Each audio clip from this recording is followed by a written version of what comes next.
I woke up disoriented, face down on a pillow. My pants and jeans were down to my knees. He was on top of me. This harrowing recollection comes from a young man who never imagined his night would take such a horrific turn. In the darkness of Manchester, a city known for its vibrant nightlife, a predator lurked, hidden behind a gentle smile. Reynhard Sinaga, a mild-mannered postgraduate student, wasn't the kind of man anyone would suspect of being capable of the unspeakable. Yet for over 2 years, he meticulously lured unsuspecting men into his apartment, drugged them, and violated them without a trace. But one night, one victim woke up in time to fight back. Imagine waking up in an unfamiliar place, to a body that feels wrong, only to discover that a stranger had taken what was never theirs to take.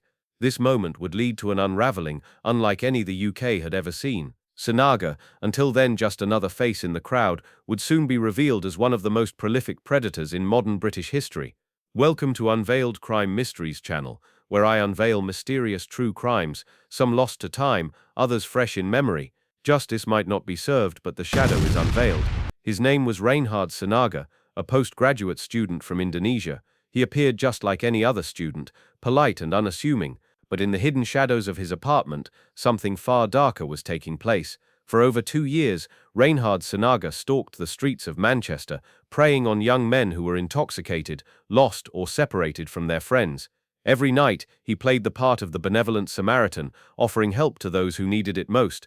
Yet, behind his charming exterior was a man plotting to violate their most basic human rights. He drugged them, he filmed them, and he violated them without mercy. But one night, everything changed. One victim woke up just in time. Peter, an 18-year-old student, found himself fighting for his life. Struggling against Sinaga's grip, Peter managed to escape, setting in motion the unraveling of a horror few could ever have imagined. This is the story of Reynhard Sinaga, a man who would become known as one of the most prolific and dangerous rapists in British history. It's a story of manipulation, deception, and ultimately justice. But to understand the gravity of what happened, we need to go back. To understand how he pulled it off, we need to look closely at the steps he took to hide in plain sight. And to truly grasp the depth of his crimes, we need to hear from the victims, men who had their lives altered forever by one man's twisted desires. Who is Reynhard Sinaga, and how did he manage to fool so many for so long? Stay with us, as we piece together the chilling truth. Reynhard Sinaga was born on February 19, 1983, in Jambi, Indonesia. He grew up in an affluent family, sheltered and protected from the harshness of life.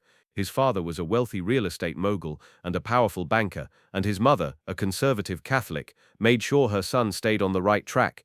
From the outside, Sinaga's life seemed charmed. He was well-educated, well-traveled, and had every opportunity handed to him on a silver platter. After completing his studies in Indonesia, Sinaga moved to the United States for further education, but his time there was short-lived. The party culture of American college life didn't appeal to him, so he left and returned to Indonesia, only to eventually settle in the United Kingdom in 2007.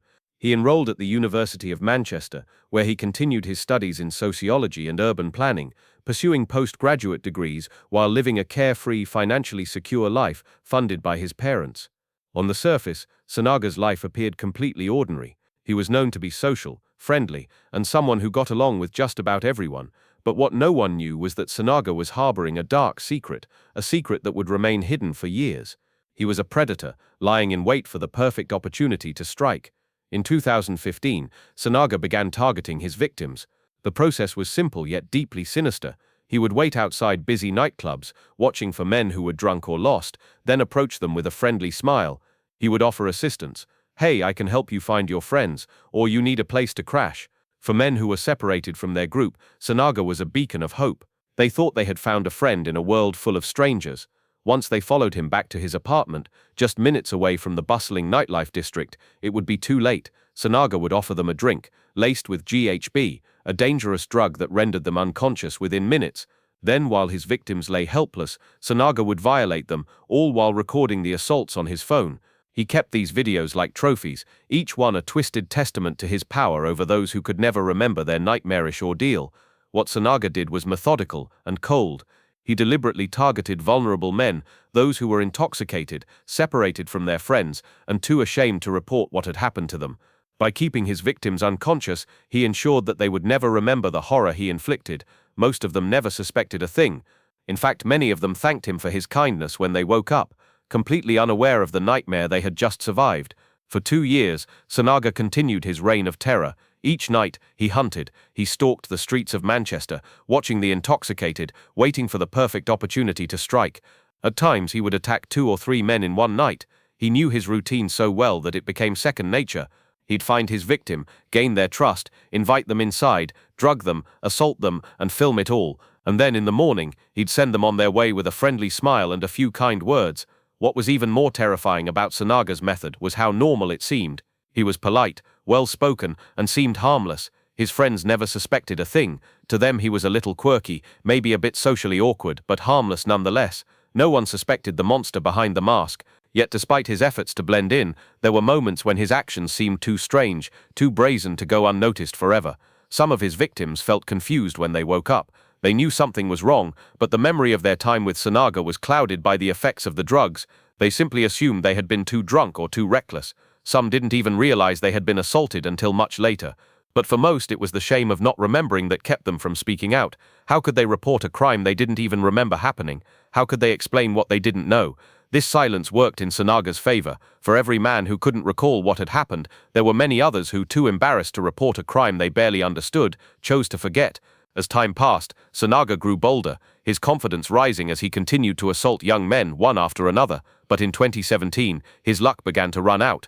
One victim, Peter, fought back. He woke up in the middle of the assault. Struggling against Sinaga, he was able to escape and call the police. But even then, things didn't go as they should have.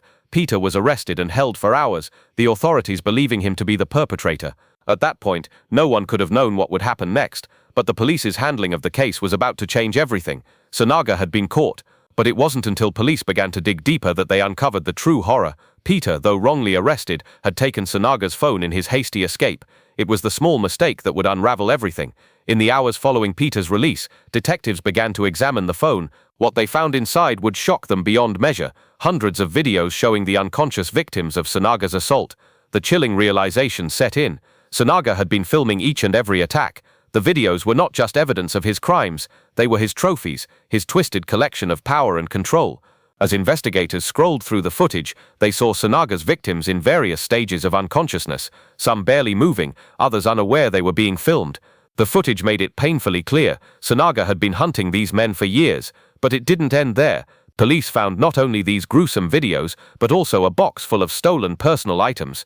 Watches, wallets, identification cards, souvenirs from each victim, carefully preserved by Sinaga as if they were trophies of a sick game. Further investigation revealed that Sinaga had catalogued each victim, tracking their movements online. He knew their names, their social media profiles, and even the details of their lives. Sinaga was not just a predator, he was a meticulous planner, always in control of his environment and his victims. But the horror did not stop with these discoveries. As police went through Sinaga's extensive collection of footage and personal materials, they uncovered 2 phones with more than 3 terabytes of data, pictures, videos, and social media profiles of his victims. The evidence was overwhelming. This was no accident. Sinaga had carefully cultivated this dark collection, and now it was exposed for the world to see. The scope of the crimes was chilling. There was no way to comprehend the sheer number of men Sinaga had violated. In total, 48 victims came forward to testify in court, but police believe there may have been more than 190 in total. Sinaga was truly one of the most prolific sexual predators in British legal history. As the case unfolded, it became clear that Sinaga's actions weren't a random occurrence. He had been methodically targeting young men, often heterosexual, who would never suspect they were vulnerable to attack.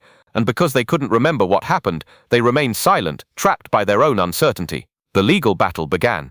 Sinaga, despite the overwhelming evidence, denied everything. His defense was absurd, claiming the assaults were simply a series of consensual role-plays with his victims. The judge was blunt in dismissing this lie, calling it beyond belief. But even in the face of such damning evidence, Sinaga still showed no remorse. He sat through his trial with a cold detachment, offering no apology for the countless lives he had destroyed. On January 6, 2020, Sinaga was sentenced to life in prison with a minimum term of 40 years. This was one of the longest sentences ever given for sexual offences in the UK. Sinaga will likely never see the outside world again. But for the victims, the damage had already been done. Many of them had their lives turned upside down, shattered by the realization that they had been violated by a man they thought they could trust. The psychological trauma was overwhelming. Some of them sank into depression, others struggled with suicidal thoughts. Yet in the face of this unimaginable horror, there was a glimmer of hope. Despite everything, these victims found the courage to speak out. They found strength in coming forward, and their bravery helped bring Sinaga to justice. They have shown that survivors can reclaim their lives, no matter how horrific the past may have been. Please don't forget to like this video and subscribe for more in-depth documentaries. Let us know your thoughts in the comments below. Have you ever questioned the people you meet on a night out? Share your thoughts. We'd love to hear from you.